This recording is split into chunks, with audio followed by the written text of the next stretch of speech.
बालको नमस्कार, स्वागत है आपका आपके अपने YouTube चैनल पर। एंडोक्राइन सिस्टम के अंतर्गत अपन ने हाइपोथैलेमस को कंप्लीट किया और आज की अपनी ग्लैंड है पिट्यूटरी ग्लैंड। आराम से पढ़ेंगे, अच्छी तरह से पढ़ेंगे, एक एक पॉइंट को याद कर लेंगे आज की क्लास के अंदर। ध्यान से सुनते जाना। आप अभी तक आपने अगर ये वीडियो देख रहे हो और अभी तक चैनल को सब्सक्राइब नहीं किया है तो सब्सक्राइब जरूर कर लो, चैनल को लाइक भी कर दिया करो। इतने सारे देखते हो, कम से कम लाइक नहीं करते हो, लाइक कर दिया करो। नहीं पसंद आए तो डिसलाइक कर दिया करो, पर कर दिया करो कुछ न कुछ। शेयर कर दिया करो अपने साथियों के अंदर, जिससे चैनल की थोड़ी सी ग्रोथ हो। ऐप बनने का काम चल रहा है, जल्दी आपकी टेस्ट सीरीज शुरू हो जाएंगी 15 मई के बाद में। आप पीछे के सारे वीडियोज हैं उनसे रिवाइज कर लो एक बार। फिर आपसे अपील है, जिससे आपकी फिर फटाफट अपन यूनिट को खींचते रहें। टेस्ट सीरीज लेके आएंगे जल्द ही, अच्छे अच्छे क्वेश्चन लेके आएंगे, जिससे आपका रिवीजन होता रहे और आपको कॉन्फिडेंस आए कि हाँ मैं कुछ हद तक कंपटीशन में हूँ। अभी आपको लग नहीं रहा होगा, अगर कहीं आपने कोई क्लास अलग ले रखी है तो अलग बात है, बाकी यहाँ पर लग नहीं रहा होगा आपको। तो उसके लिए अपन क्या कर रहे हैं, जल्दी से टेस्ट सीरीज लेके आएंगे। देखो, कल अपन ने हाइपोथैलेमस पढ़ा था और हाइपोथैलेमस के अंदर मैंने आपको कुछ नाम लिखाए थे, आपको याद है तो कुछ हार्मोन के 10 नाम लिखे थे अपन ने। उनके देखो शायद उनके पीछे RHIS लगा था, उसका मतलब मैंने बता दिया, उसके बारे में डिटेल से नहीं जा रहा, पर मैंने शायद आपको ऐसे नाम लिखाए थे। FSH लिखा था कहीं ना कहीं GH लिखा था, कहीं ना कहीं LH लिखा था, फिर अपन ने PRH लिखा था, उसके बाद में CRS लिखा था, है ना। उसके बाद में अपन ने लिखा था MSH,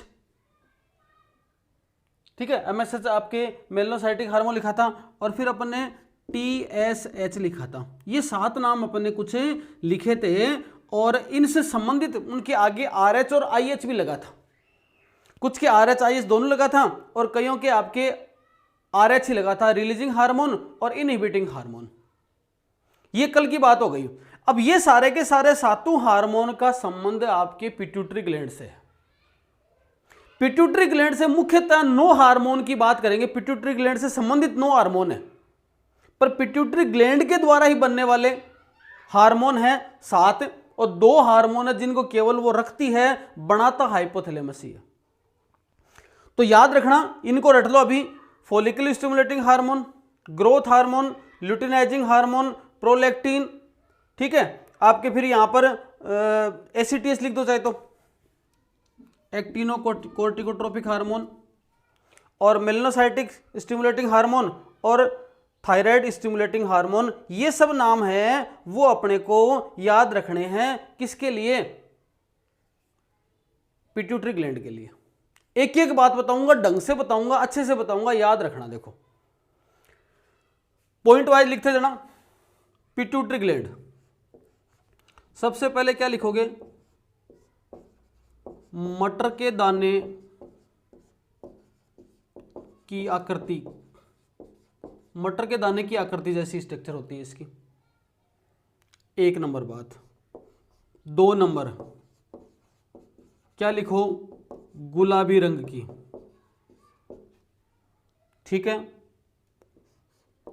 3 नंबर बात, एक स्ट्रक्चर होती है जिसका नाम है इनफंडिबुलम, कल भी आया था। इनफंडिबुलम के द्वारा हाइपोथैलेमस से जुड़ी हुई ग्लैंड।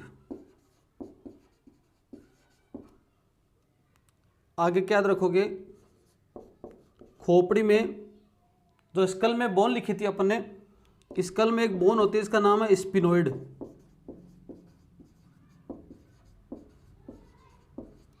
स्पिनोइड बोन की गर्त में या कैविटी में, कैविटी को बोलते हैं सेला टर्सिका में स्थित। वेट की बात करें तो 0.5 ग्राम, आधे ग्राम की होती है। और ओरिजिन की बात करें तो इसका ओरिजिन होता है एक्टोडर्मल। ठीक है, ये मोटी मोटी बातें तो अपन ने देख ली। मटर के दाने की आकृति होती है, अच्छा, होती कहाँ पर है ये भी याद रख लो, यहाँ पर मस्तिष्क में। 3 जो ग्लैंड हैं वो मस्तिष्क में याद करनी है अपने को, हाइपोथैलेमस, पिट्यूटरी और पीनियल। मस्तिष्क में 3 ही है ये एंडोक्राइन ग्लैंड। ठीक है, ये सारी बातें इसकी कॉमन आ गई।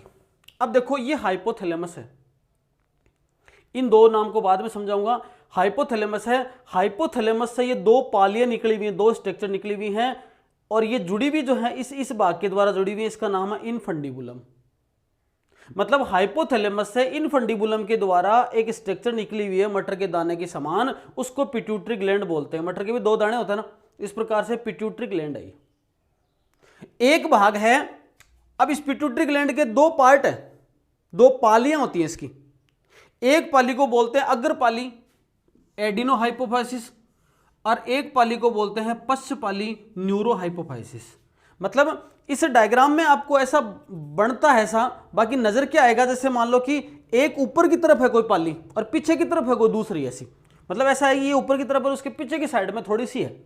ये करीबन 75% कवर करती है भाग, और ये करती है 25% कवर करती है भाग। ठीक है, ये वाली स्थिति होगी। इनको देखो मैं अभी समझाता हूं आपको। अब आगे क्या समझोगे आप कि जो ये पिट्यूटरी ग्लैंड है, पीयूष ग्रंथि है, ये बाकी सब जो ग्लैंड हैं उनके ऊपर उनके कार्यों को, उनकी एक्टिविटीज को मेंटेन करती है, रेगुलेट करती है, इसलिए इसको मास्टर ग्रंथि बोलते हैं। मास्टर ग्रंथि बोलते हैं किसको? पीयूष ग्रंथि को। और इस पर भी किसका कंट्रोल है? इसके ऊपर कंट्रोल है आपके हाइपोथैलेमस का, इसलिए हाइपोथैलेमस को मास्टर ऑफ मास्टर ग्लैंड बोलते हैं। जो पिट्यूटरी ग्लैंड है इसके 2 भाग होते हैं, 2 लोब। संरचनात्मक दृष्टि से इसके 2 भाग हैं, 2 लोब हैं। एक को बोलते हैं एडिनो हाइपोफाइसिस और दूसरे को बोलते हैं न्यूरो हाइपोफाइसिस। इस भाग के पुनः 3 भाग हैं, इस पाली के पुनः 3 भाग हैं। 3 कौन से? पार्स ट्यूबरेलिस, पार्स डिस्टेलिस और पार्स इंटरमीडिया। इसी प्रकार से न्यूरोहाइपोफाइसिस के 3 भाग हैं, पार्स नर्वोसा, दूसरा मिड एमिनेंस और तीसरा इनफंडिबुलम। ठीक है, अब देखो ये है इसका 75% भाग, ये है इसका 25% पार्ट। टोटल पिट्यूटरी ग्लैंड से संबंधित, यहां एक लाइन और लिखना, इससे संबंधित 9 हार्मोन है, 7 इसमें बनते हैं और 2 केवल संग्रह व स्त्रावित होते हैं। बताता हूं, देखो अभी एडिनोहाइपोफाइसिस, न्यूरोहाइपोफाइसिस, ये जो भाग है ना, ये वाला सारा नजर आ रहा है वो है एडिनोहाइपोफाइसिस, ये वाला भाग नजर आ रहा है न्यूरोहाइपोफाइसिस। इस एडिनोहाइपोफाइसिस के 3 पार्ट हैं। पहला देखो यहां पर पार्स ट्यूबरेलिस, 1 नंबर बात, ये वाला, यहां वाला देखो ये नजर आ रहा है, यहां का ये भाग, और प्लस इधर भी देखो लटका हुआ ना ये वाला पोर्शन, ये वाला दोनों की साइड में, ये पीछे की तरफ है ये घूम के। इस प्रकार से pars tuberalis 1 number, 2 number pars distalis, ये वाली पूरी थैली जैसी संरचना, और ये 3 नंबर है पार्स इंटरमीडिया, जो मानव के अंदर बहुत ही कम होता है, मतलब लगभग विलुप्त सा ही होता है, बहुत कम पार्ट इसका होता है, सूक्ष्म होता है।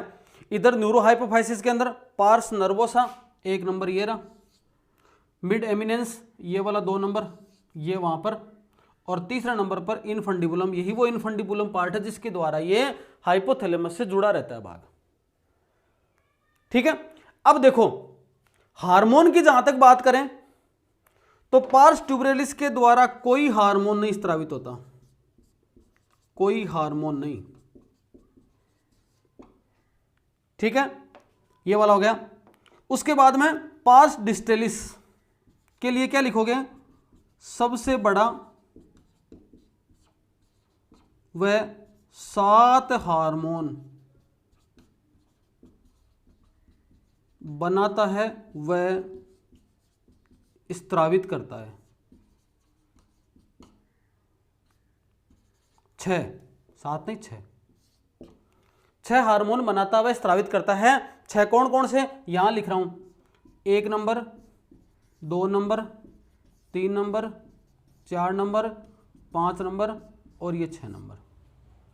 मतलब FSH, LH, GH, P, prolactin, ACTH और TSH, ये सारे के सारे हार्मोन हैं, वो पार्स डिस्टेलिस के द्वारा बनाए जाते हैं, इसी के द्वारा स्त्रावित होते हैं।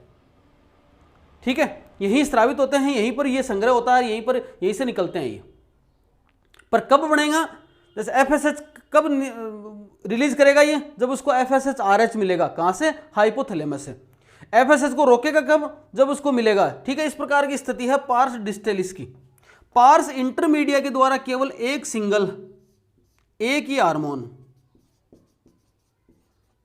और उस हार्मोन का नाम है MSH, मेलेनोसाइट स्टिमुलेटिंग हार्मोन, ये वाला पार्स इंटरमीडिया।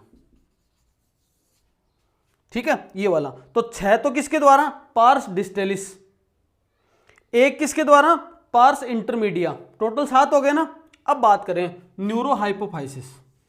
न्यूरोहाइपोफाइसिस इस भाग के द्वारा कोई हार्मोन का संबंध नहीं, इसके द्वारा जुड़ा रहता है, केवल जुड़ा रहता है, और इसके द्वारा 2 हार्मोन का संग्रह व स्त्राव होता है। संग्रह करेगा, स्त्राव करेगा। ये हार्मोन जो संग्रह व स्त्राव करता है, ये पार्स नर्वोसा, ये हार्मोन कौन से हैं, ये हार्मोन है ADH प्लस ऑक्सीटोसिन। ADH व ऑक्सीटोसिन हार्मोन पार्स नर्वोसा के अंदर स्टोर रहते हैं, यहां पर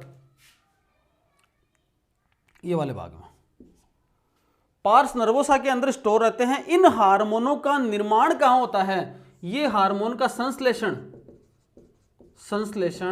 हाइपोथैलेमस में है। तो ये हाइपोथैलेमस में कौन कौन से हार्मोन बनते हैं, अगर ऐसा क्वेश्चन एग्जाम में आए ना और उसने वो RH और IH वाले दे दिए, उसके साथ में ये भी दे दिया, तो आपको ये भी ध्यान रखना है कि वेसोप्रेसिन, या अभी याद रखो केवल 2 नाम, ADH और ऑक्सीटोसिन।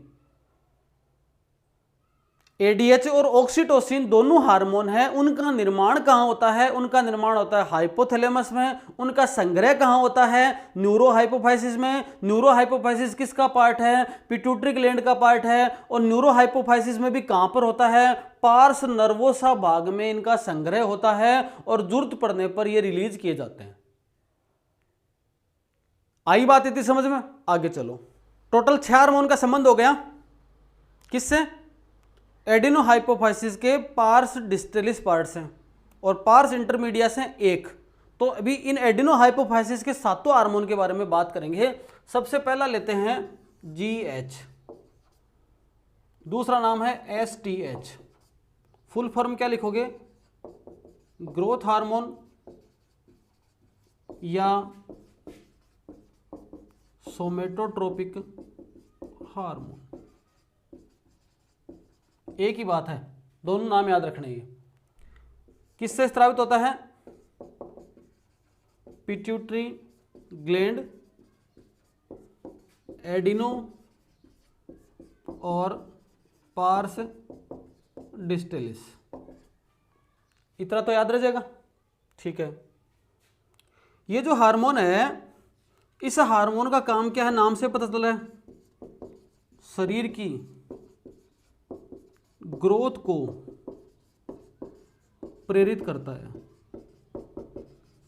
मतलब जिसके जीन में ये हार्मोन है, इसका मतलब उसकी ग्रोथ बढ़िया होगी, जिनमें नहीं है उसका मतलब यहाँ पर ये नहीं होगा। इससे संबंधित जो जीन है अगर बॉडी में, तो बॉडी की ग्रोथ बढ़िया होती है, व्यक्ति अच्छा खासा लंबा चौड़ा होता है, शरीर की ग्रोथ को प्रेरित करता है। साथ साथ में उत्तक के क्षय को रोकता है। अब शरीर की ग्रोथ को प्रेरित कैसे करेगा? दो प्रक्रिया देखो, ग्लूकोनियोजेनेसिस, एक होता है ग्लाइकोजेनेसिस को बढ़ाकर, ग्लूकोनियो नया निर्माण हो रहा है ना। तो यहां पर ये लिख सकते हैं आपके अमीनो एसिड से ग्लूकोज बनना, ठीक है। और यहां पर ज़्यादा ग्लूकोज बन जाता है तो बॉडी में ग्लाइकोजन के रूप में स्टोर है, तो यहां पर बोल सकते हैं कि ग्लूकोज का ग्लाइकोजन में बदलना। ये जो काम है वो आपके ग्रोथ हार्मोन या सोमेटोट्रोपिक हार्मोन के द्वारा किए जाते हैं, याद रह जाएगा आपको, कोई बड़ी बात नहीं है। अब देखो, ये जो ग्रोथ हार्मोन है, इस ग्रोथ हार्मोन की अगर कमी हो जाए, जीएच की कमी हो जाए, कमी को क्या बोल सकते हैं? हाइपोसीक्रेशन। इसकी कमी हो जाए, समझना, याद करना बढ़िया से, इसको यहां से मिटा रहा हूं, आप बाद में नोट कर लेना। अगर इसकी कमी हो जाए मतलब हाइपोसीक्रेशन किसके अंदर? दो बातें याद रखना, एक बचपन में ही कमी हो जाए बाल्यावस्था में, और एक वयस्कों में। तो बाल्यावस्था में अगर बचपन में ही ग्रोथ हार्मोन की कमी हो गई तो बच्चा कैसा होगा? बोनापन हो जाएगा, उसमें ड्वार्फिज्म रोग हो जाएगा। ऐसे बोने बच्चों को, बोनों को क्या कहते हैं? मिजेट कहते हैं। और ये जो है ना, ये स्टेराइल होते हैं, बंदे होते हैं, ठीक है। ये वाली बात हो गई। अगर एडल्ट के अंदर कमी हो जाए तो क्या हो जाएगा? शीघ्र बुढ़ापा, क्योंकि ये काम हो जाएगा। देखो, उत्तक क्षय, उत्तक टिश्यू है ना, टूटना शुरू हो जाएंगे, ये रोकता है, कमी है तो शीघ्र बुढ़ापा आ जाएगा, जल्दी बुढ़ापा आ जाएगा। और किसके कारण? लिख लेना चाहिए, तो उत्तक क्षय के कारण और इस रोग, इस जो जल्दी बुढ़ापा आ जाता है, इस रोग को बोलते हैं साइमंड रोग।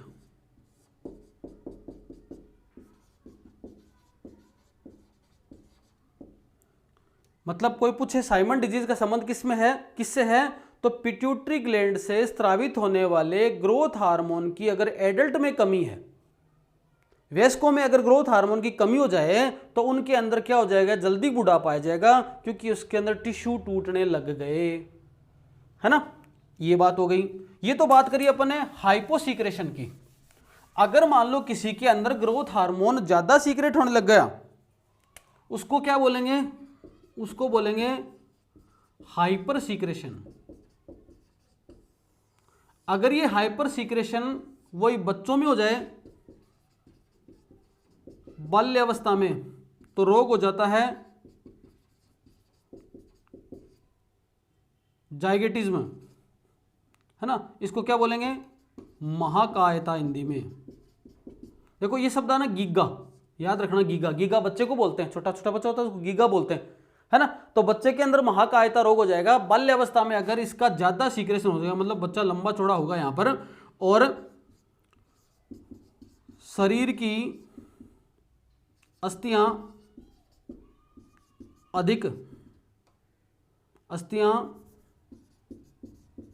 अधिक बढ़ जाएंगी, विशाल पैदा होगा। ये विशाल मतलब बढ़ेगा आगे जाके, विशाल काय हो जाएगा बाल्यावस्था में, है ना। तो जाइगेटिज्म या गीगाटिज्म ऐसा कुछ भी बोल सकते हैं इसको। और अगर वयस्कों में इसकी मात्रा बढ़ जाए तो उसको बोलेंगे एग्रोमिगेली। अगर बच्चे में हुआ ना, बाल्यावस्था में हुआ बढ़ा, वयस्कों में बढ़ा, बाल्यावस्था में कम हुआ और वयस्कों में कम हुआ, इस प्रकार से दो यहां पर हो गया एक्रोमिगेली शब्द इसके लिए काम में लिया जाएगा।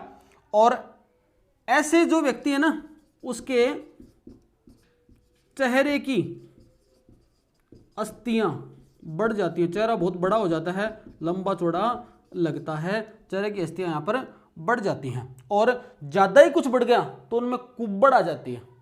ज्यादा बढ़ गया बड़े के अंदर तो इसके अंदर क्या आ जाएगी, फिर कुब्बड़ आ जाएगी, मतलब काइफोसिस, कुब्बड़ निकल जाती है। ग्रोथ हार्मोन से संबंधित क्या बातें याद रखोगे? ग्रोथ हार्मोन से संबंधित बातें याद रखोगे। कहां से स्रावित होता है? Pituitary gland. पिट्यूटरी ग्लैंड का भी कहां? पिट्यूटरी ग्लैंड का भी एडेनोहाइपोफाइसिस। एडेनोहाइपोफाइसिस का भी कौन सा पार्ट? एडेनोहाइपोफाइसिस का पार्स डिस्टेलिस पार्ट है, उससे स्रावित होता है, वहीं पर बनता है। कब स्रावित होगा जीएच? जब आपको मिलेगा हाइपोथैलेमस से क्या? GHRH। कब स्रावित होना बंद हो जाएगा? जब हाइपोथैलेमस से मिल जाएगा GHIH। ठीक है, स्रावित हुआ जी, क्या करेगा?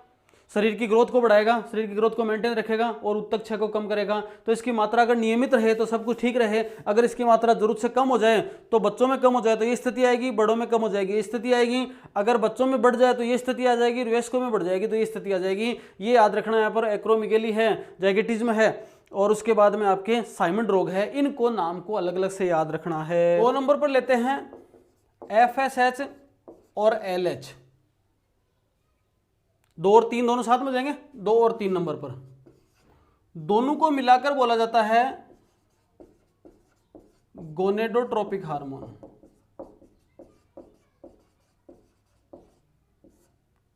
गोनेडोट्रोपिक हार्मोन बोलते हैं दोनों को मिलाकर FSH और LH को। तो यहां पर एक एक को ले लेते हैं दोनों के साथ साथ में। अपन पहला हार्मोन है FSH, follicle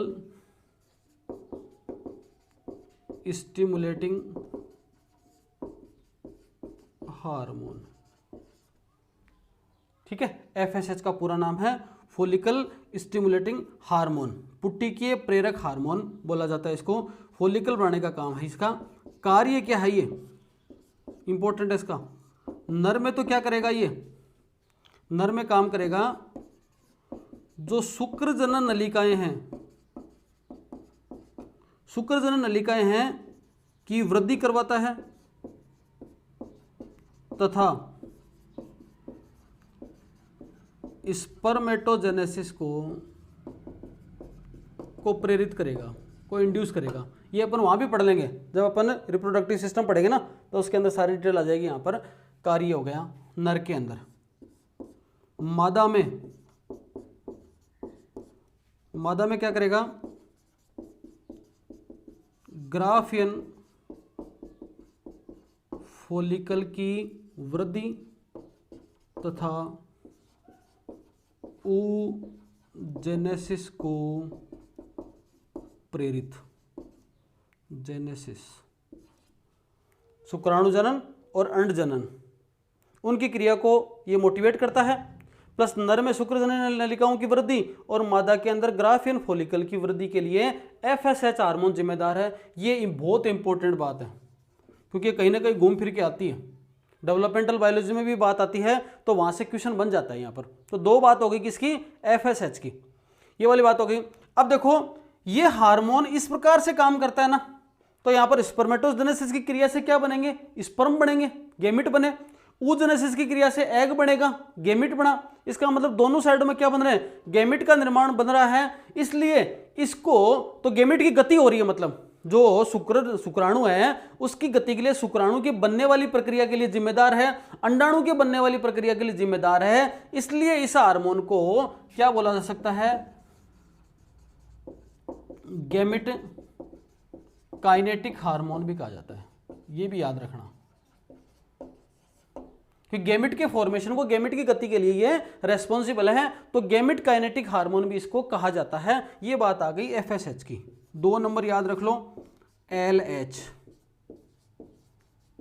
luteinizing hormone.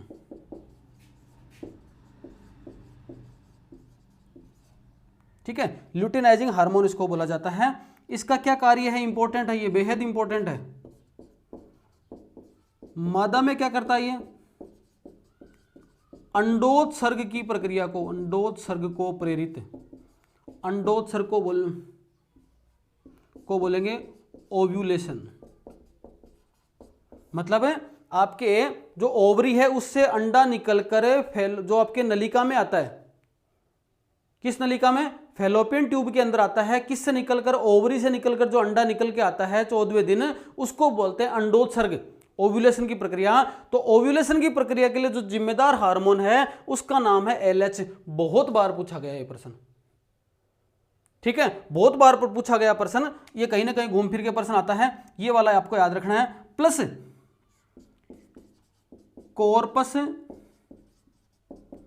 Luteum की वृद्धि को प्रेरित करेगा तथा प्रोजेस्टेरोन के स्त्राव को प्रेरित करेगा। ठीक है, प्रोजेस्टेरोन हार्मोन का स्त्राव कहां से हो रहा है, प्रोजेस्टेरोन हार्मोन का स्त्राव कर रहा है कॉर्पस लूटियम। कॉर्पस लूटियम क्या चीज है, जब मेंस्ट्रुएशन साइकिल चलती है तो 14वें दिन के आसपास जब पूरे ग्राफियन फॉलिकल वगैरह से सबसे क्या निकल गया, अंडा निकल गया, एग निकल के फैलोपियन ट्यूब में आ गया, तो जो बाकी बचा सामान है ना जो है उसको क्या बोलेंगे, कॉर्पस लूटियम। और ये कॉर्पस लूटियम क्या सीक्रेट करेगा, ये प्रोजेस्टेरोन सीक्रेट करेगा। और प्रोजेस्टेरोन का काम क्या है, प्रोजेस्टेरोन की है गर्भाशय की भित्ति को बना के रखेगा, जिससे जब जो अंडा जो बन के आए ना आपके, अगर अंडे ने स्पर्म के साथ संपर्क कर लिया तो आकर जब चिपकेंगे किसके साथ, गर्भाशय के साथ में, तो वहां पर ये प्लेसेंटा फॉर्मेशन या वहां पर जो है प्रोजेस्टेरोन हार्मोन है वो इस झिल्ली को बनाने में मदद करेगा। ये वाली बात यहां पर अपन उसको पढ़ेंगे, कहां पर, डेवलपमेंटल बायोलॉजी में पढ़ेंगे। अभी आप इतनी बात याद रखो, ये वाली बात हो गई कि मादा के अंदर इस प्रकार की इसका कार्य किया जाता है। अब एक बात मैं यही लिख दूं, आप बाद में लिख लेना इसको। यही जो LH हार्मोन है इसका नर में क्या कार्य है, नर के अंदर, नर में लीडिंग सेल्स के कार्य को स्टिमुलेट करता है,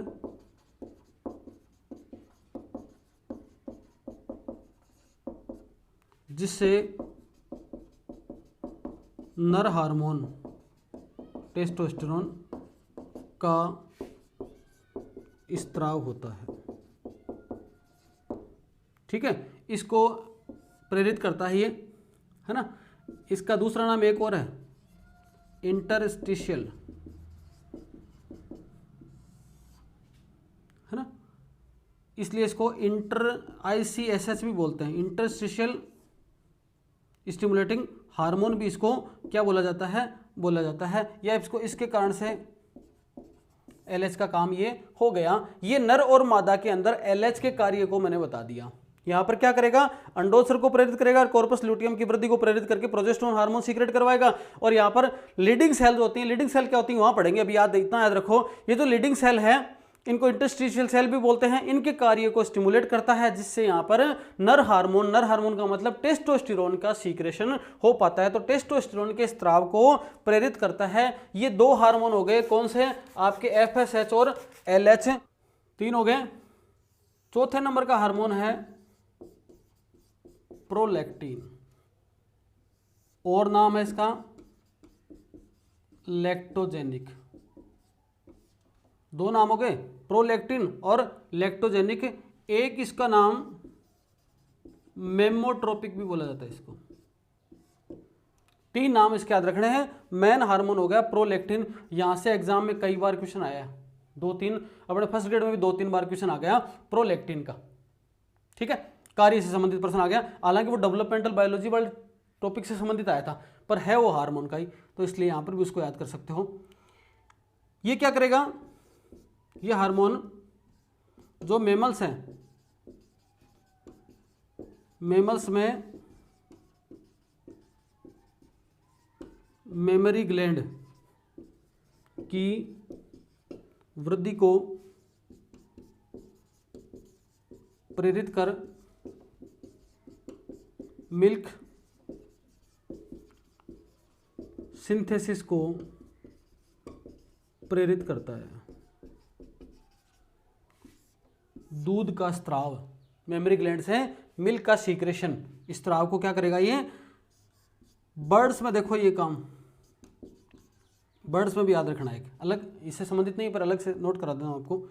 बर्ड्स में एक पार्ट होता है क्रोप, है ना, एलिमेंट्री कैनाल के अंदर पार्ट होता है क्रोप।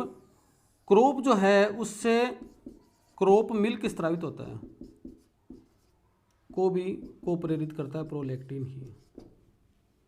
ये एक एक्स्ट्रा बात आप लिख लेना। ये ममत्व के लिए या ममत्व के लिए ऐसा बोल सकते हैं, पक्षियों में घोंसला निर्माण के लिए, या इसको ऐसा बोल सकते हैं मातृत्व प्रेम वाला हार्मोन कहा जाता है, ठीक है। और क्या लिख सकते हैं इसके अंदर? हाँ, इसका निर्माण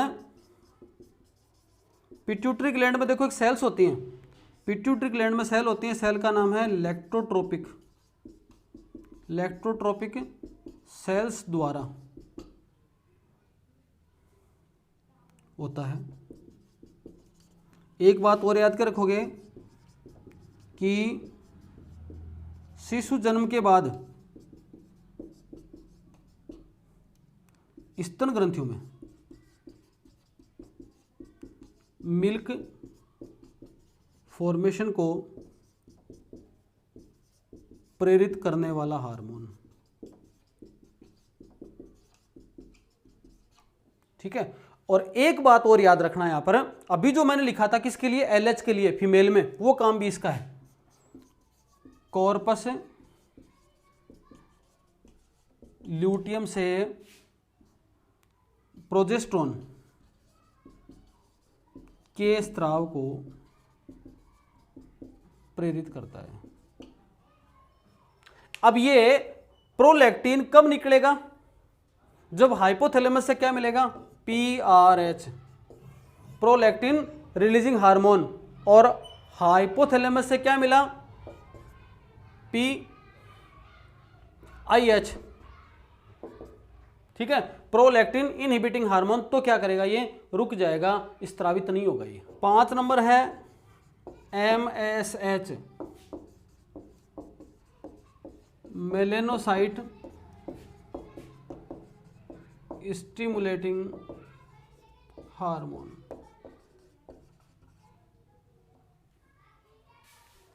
ये तो चलो कोई नहीं, पर 7 हार्मोन ले रहे ना, ये याद रख लेना। ये पार्स इंटरमीडिया द्वारा स्त्रावित अकेला हार्मोन क्या करेगा? मेलानिन के स्त्राव को प्रेरित करेगा,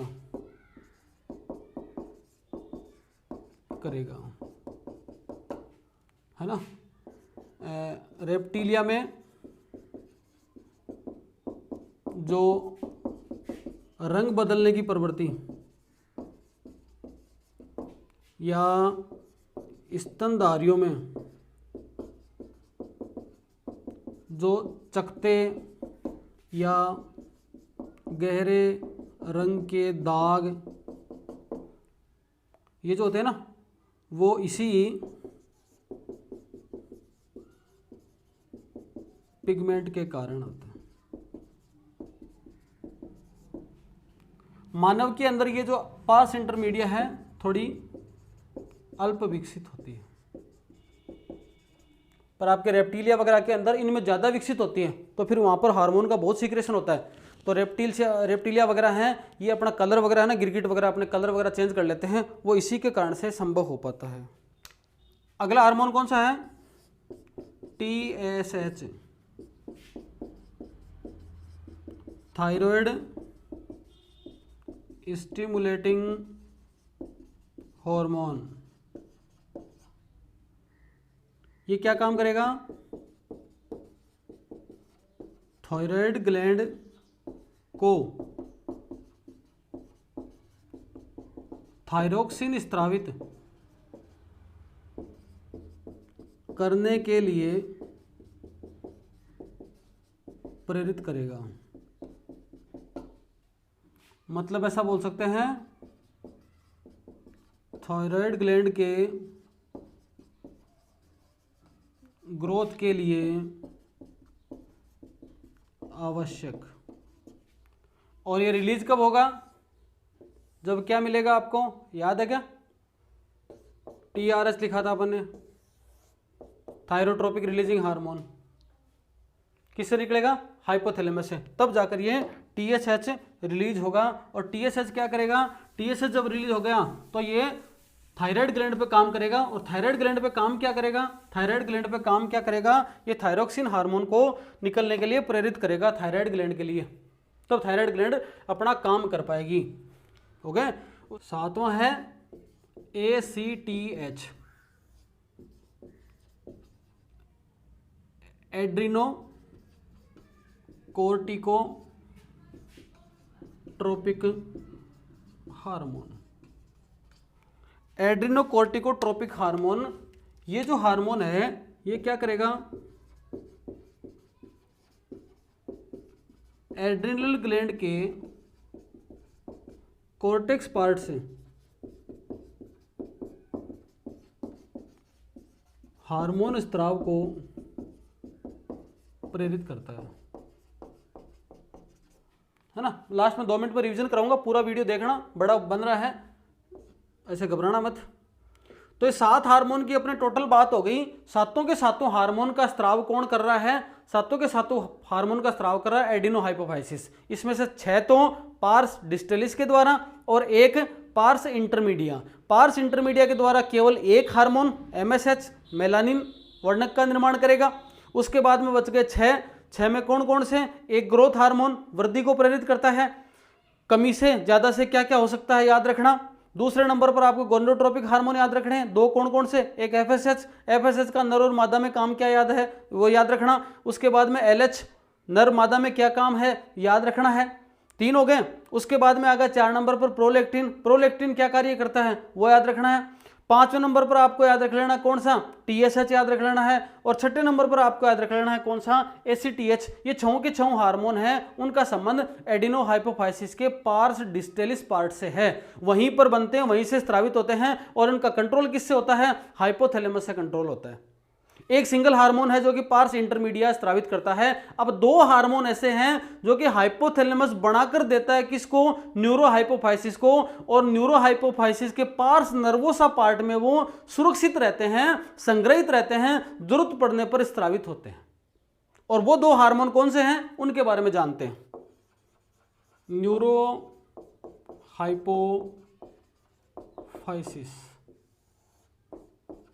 पश्च भाग, ठीक है। इसका निर्माण किससे हुआ? तंत्रिका द्वारा, यह ऐसा बोल सकते हैं हाइपोथैलेमस द्वारा, ठीक है। उत्पत्ति वही एक्टोडर्मल, उत्पत्ति का वही है एक्टोडर्मल। ये बात लिख सकते हो। इससे स्रावित हार्मोन का संश्लेषण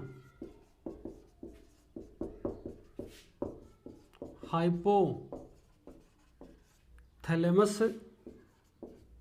में होता है, जहां से तंत्रिकाओं द्वारा वो निकलते थे कौन से? सारे RH और IH तंत्रिकाओं द्वारा ये न्यूरो हाइपोफाइसिस के पार्श नर्वोसा में संग्रहित हो जाते हैं। ठीक है, पहला हार्मोन देखो ऑक्सीटोसिन, और नाम क्या है इसका? पिट्टोसिन। ऑक्सीटोसिन, पिट्टोसिन याद रखना। यहां पर क्या कह सकते हैं? ये पैरा वेंट्रिकुलर न्यूक्लियाई कहां पर प्रेजेंट है? हाइपोथैलेमस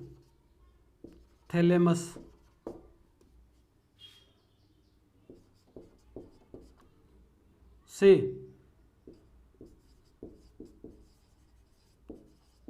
रिलीज होता है ना। और ये PAV डायग्राम शुरू में बनाया था तो मैंने दो नाम लिखे थे, एक तो SAV और एक PAV। PAV से निर्माण किसका होता है? ऑक्सीटोसिन का, पिट्टोसिन का। और SAV से निर्माण किसका होता है? वो आ जाएगा आपके वैसोप्रेसिन का। ये हार्मोन क्या करता है? स्तन ग्रंथियों में दूध के स्राव को प्रेरित करता है, प्रोलैक्टिन भी करता है। ठीक है, एक बात होगी। दूसरा, प्रसव के समय गर्भाशय की पेशियों में कर्माकुंचन गति होती है, जिससे बहुत पीड़ा होगी। उसे ये लिख लेना, मैं ऐसे लिख रहा हूँ, आपको राइटिंग सही नहीं है क्योंकि जल्दी लिखता हूँ ना। लेबर पेन कहते हैं, में सहायता करता है। मतलब लेबर पेन के कारण जो है गर्भाशय की पेशियों में जो गतियां होती हैं और बच्चा इजीली बर्थ कर जाता है, इसको अपन डेवलपमेंटल बायोलॉजी में और डिटेल से पढ़ेंगे। उसके लिए ही ऑक्सीटोसिन या पिट्टोसिन हार्मोन जिम्मेदार होता है, रेस्पॉन्सिबल होता है। एक हार्मोन है वैसोप्रेसिन, और मेरे को ऐसा याद आ रहा है वैसोप्रेसिन के बारे में अपन कंप्लीट पढ़ चुके हैं, फिर भी देखो लिख लो। 2 नंबर पे है वैसोप्रेसिन, एडीएस भी बोलते हैं, एंटी डायूरेटिक हार्मोन, या इसका नाम पिट्रेसिन भी है। पिट्रेसिन, उसका पिट्टोसिन था ना, पिट्रेसिन, तो वहां पिट्टो देखो, ऑक्सीटोसिन में ओ आता है तो पिट्टो आ जाएगा, और यहाँ पर वैसोप्रेसिन में आर आता है तो पिट्रे आ जाएगा। तो पिट्रेसिन और पिट्टो में थोड़ा सा कंफ्यूज मत होना। वही बात आ गई, बनाता कौन है? हाइपोथैलेमस। कौन सा पार्ट उसका किसके द्वारा आता है? एस साइनो सुप्रा, आपके वेंट्रिकुलर न्यूक्लियाई। 2 बातें लिखे ना, AVN और PBN और SVN। सुप्रा वेंट्रिकुलर न्यूक्लियाई कहाँ पर है? हाइपोथैलेमस है, इसके द्वारा रिलीज होके आ जाता है।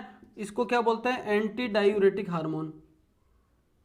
कमी अगर इसकी हो जाएगी, इस हार्मोन की कमी हो जाएगी, तो मूत्रलता बढ़ जाती है, मूत्रलता बढ़ जाती है, और रोग हो जाता है कौन सा?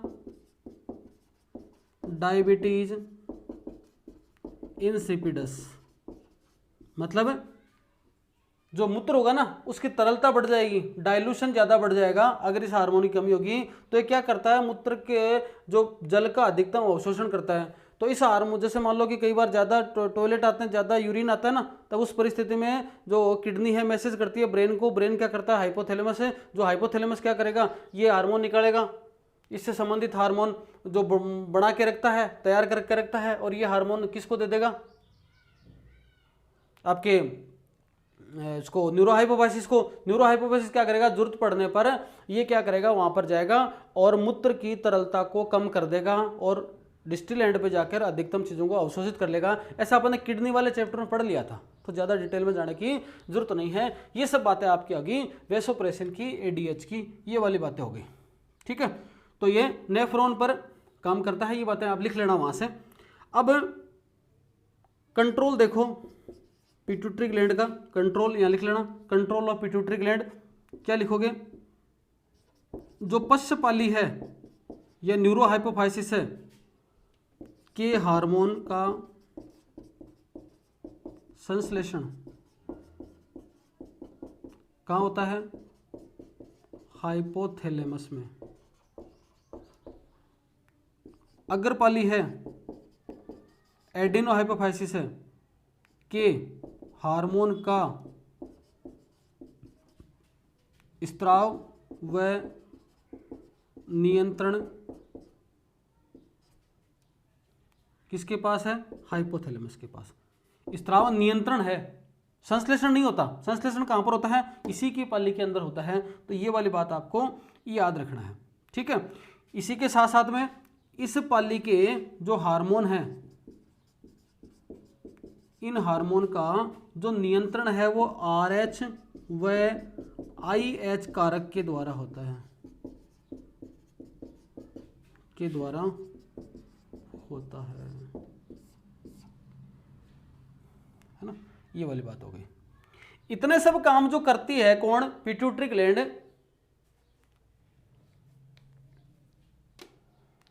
ये टोटल आपने पिट्यूटरी ग्लैंड के बारे में पढ़ा, बड़ी हो गई आपकी क्लास, पर फिर भी 2 मिनट में रिवाइज कराता हूं। देखो, पिट्यूटरी ग्लैंड से संबंधित टोटल 9 हार्मोन है।